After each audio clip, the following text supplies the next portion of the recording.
जय भीम, नमो बुद्धाय। साथियों, दोस्तों, आज हम आपको बताने जा रहे हैं कि चमारों की शादी में पंडित क्यों नहीं बुलाया जाता है। चलिए दोस्तों, जान लेते हैं आज की अपनी इस वीडियो में। दोस्तों, पूरे भारत में जिन सूत्रियों और लोक कथाओं में चमारों को ब्राह्मण बड़ा भाई बताता है, क्योंकि ब्राह्मण हिंदू धर्म का मुखिया है तो चमार बौद्ध धर्म का मुखिया है। तो दोस्तों, इसलिए चमारों की शादी में पंडित नहीं बुलाया जाता है। और दोस्तों, इस बात को छुपाया नहीं जा सकता कि भारत में जाति सबसे बड़ी परेशानी है। भारत में बौद्धों, ईसाइयों, मुसलमानों, सिखों में भी जाति है और उनमें भी ऊंची नीची वाली जाति आज भी मौजूद हैं। लेकिन बात सिर्फ हिंदू जातियों की इसलिए की जाती है कि क्योंकि हिंदू बहुसंख्यक हैं और जातियों में फूट डालकर यह जातिवाद को बढ़ावा देकर ये सत्ता हासिल की जा सकती है या धर्म आंतरण किया जा सकता है। और दोस्तों, जब हमारे देश पर मुगलों ने हमला किया था तो तब हम एक होने के बजाय आपस में ही मतभेद में जुट गए थे। उस दौरान यह कहा गया था कि जो क्षत्रिय है वो ही लड़ेगा और जो नीची जाति का है वह बैठकर तमाशा देखेगा। और जिन लोगों को हम नीची जाति का कहकर अपमानित करते रहे, उन्हें चमार कहकर संबोधित करते रहे, यहाँ तक कि उनके पूर्वज उन्हें छूने से भी कतराते थे।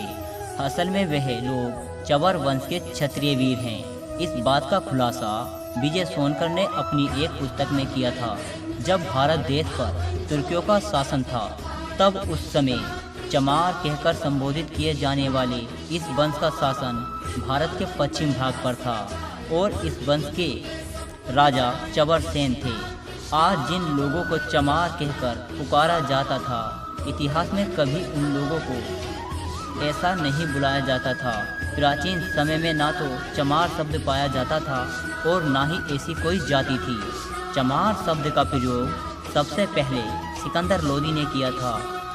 और जब मुसलमान लोग हिंदुओं पर दबदबा डाल रहे थे तो इन्हीं वीरों ने उनका डटकर मुकाबला किया था और उनके खिलाफ आवाज़ उठाई थी। तब सिकंदर लोदी ने बलपूर्वक उन लोगों को चरम के काम में धकेल दिया था और उन लोगों को अपमानित करने के लिए पहली बार सिकंदर लोदी ने चमार शब्द का प्रयोग किया था। चमार कहे जाने वाले इस जाति के गुरु संत रैदास थे। उन्होंने सारे संसार के सामने मुल्ला फ़कीर को हरा दिया था।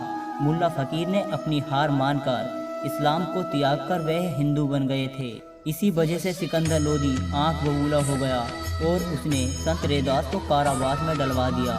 उसके बाद चवर वंश के उन वीरों ने दिल्ली को चारों तरफ से घेर लिया, जिसके कारण मजबूर होकर सिकंदर लोदी को संत रैदास को छोड़ना ही पड़ा था।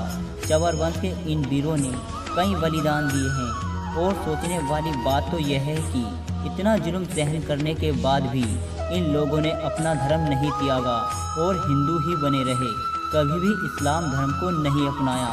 तो दोस्तों, आपको हमारी यह जानकारी कैसी लगी हमें कमेंट करके ज़रूर बताएं। जय भीम, जय भारत।